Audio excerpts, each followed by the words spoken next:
Thanks for coming in today for You're your welcome. nutritional counseling. How are you doing? I'm great. Great. How did the whole 5-day food journal go for you? It went good. Great. It was fun to see, what I've been eating. Yeah, it is pretty interesting. We don't actually put it into perspective until we have to write it down. Mm-hmm. Yeah. Mm-hmm. So just kind of starting from the top here, we went through your medical, dental, and social history. Mm-hmm. No medications. Everything is looking pretty good. Yeah. No concerns. So for social history, you do work out still a lot. You like to exercise. That's great. And with that comes a lot of your protein shakes I saw in your journal. So we'll touch base on that in a little bit here. We did, going through your oral cavity and everything, we did that head and neck exam. Do you remember that?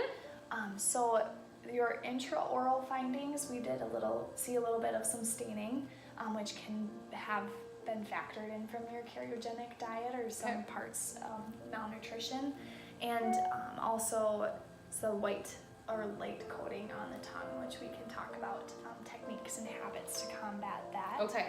And we do these combative home care habits to help protect us from cavities. And did you know what creates a cavity? I don't. There are actually 4 different things that go into creating a cavity, and I'll show you here. Had it right here. Yeah.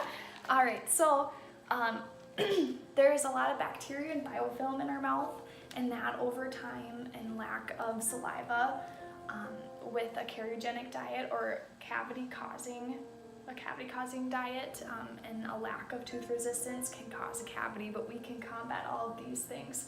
Tooth resistance can be increased with fluoride, which I do see you get in your Pro Health toothpaste by brushing twice a day. And then when you use mouthwash every once in a while, and I did notice you do drink quite a bit of water. Is that tap water that you're drinking? Yes. Good. So tap water actually is 1 parts per million fluoride in it. Wow. So you're actually doing yourself a favor by drinking that. Wow. And then salivary factors, our saliva helps cleanse our mouth and balance out that pH and acid that's caused from the microorganisms in cardiogenic diet.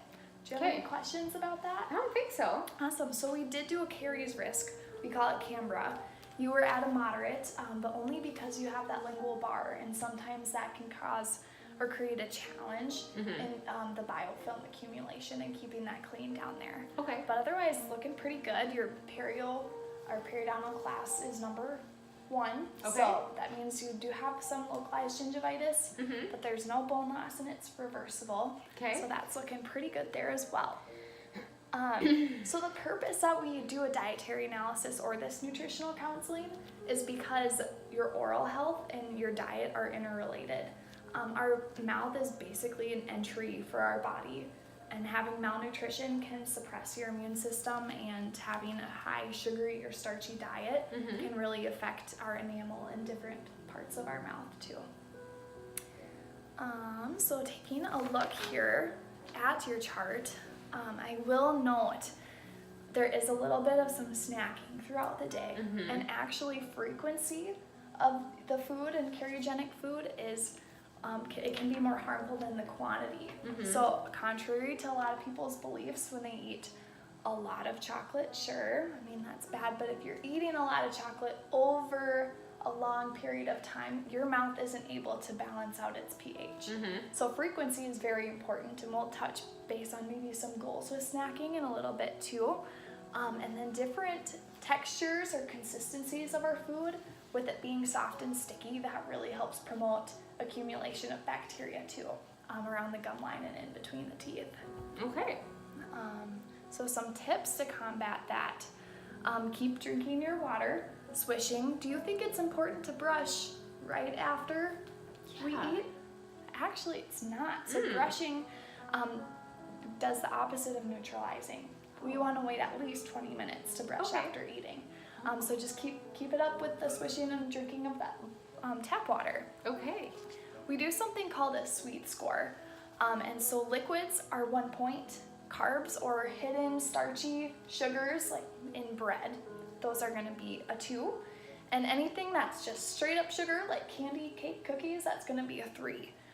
And actually your protein shakes have a little bit of some carbs in it as well. So those are a hidden sugar that you drink once, even twice a day with how much you exercise.